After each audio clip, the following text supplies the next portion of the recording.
Okay, so there's a new executive order on the books, number 14252, and it's putting Washington, D.C. right under the federal government's microscope. The big question is, what does this order actually do? Well, we're about to break it all down. Its goals, the new initiatives it's kicking off, and who's being put in charge of making it all happen. Right from the jump, the order opens with this really powerful statement. It's framing the nation's capital not just as a city, but as a shared space for every single American. The vision here is pretty clear. It should be beautiful, it should be clean, and it should be safe for everyone. And this core idea really sets the stage for everything that follows. So, before we go any further, what exactly is an executive order? It's basically a formal directive from the president. It's used to manage how the federal government operates. Now, it's important to know these don't create brand new laws, but they do tell federal agencies how they should go about enforcing the laws we already have. This particular order was signed on March 27, 2025. And it's not just one single plan. It's actually structured with two very distinct goals. You can think of it as a two-pronged approach to reshaping public life in the Capitol. All right, so first, let's zoom out and look at the big picture. Section 2 of the order is where they really lay out the overall vision and policy. The goals they state are pretty broad, covering everything from public safety to how the city looks and feels. They want to prevent crime, preserve order, protect monuments, promote beautification, and preserve history and heritage. These 5 points right here, they become the pillars for the two big initiatives we're about to get into. So, the first major pillar of this order is what they're calling the SAFE initiative. And the centerpiece of this whole thing is a brand new federal task force created specifically to tackle crime and public safety. Its official name is the D.C. Safe and Beautiful Task Force. As it's described in the order, its main job is to coordinate all these federal agencies and work with local officials to, and I'm quoting here, maximize resources to make the District of Columbia safe.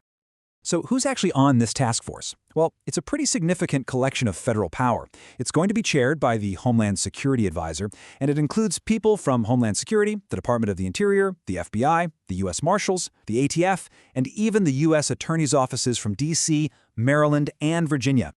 And this task force has been given a very specific to-do list. Some of the key mandates include directing maximum enforcement of federal immigration law, assisting the D.C. Police Department, working with local groups to put an end to fare evasion on public transit, and deploying a much larger federal law enforcement presence across the city's parks, monuments, and transit hubs.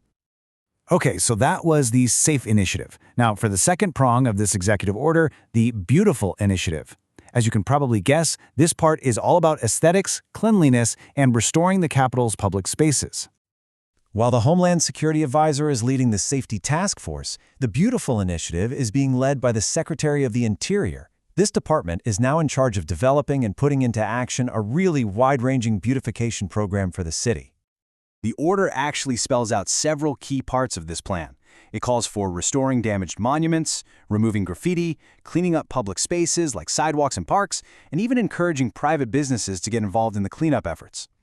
Now, within this beautification section, there's a very specific directive. Section 4C explicitly requires the Secretary of the Interior to order the National Park Service to conduct, and these are the order's exact words, the prompt removal and cleanup of all homeless or vagrant encampments and graffiti on federal land in D.C. as permitted by law.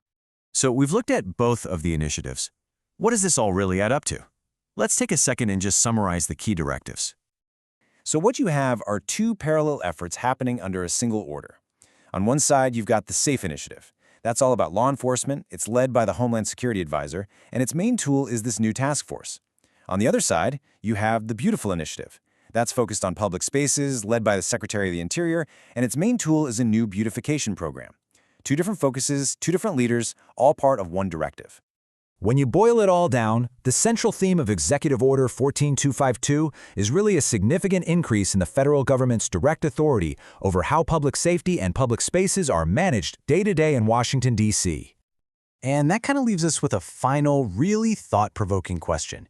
Given the unique status of Washington, D.C., what might this executive order signal about the future relationship, and maybe even the future balance of power between federal authority and local governance in the nation's capital?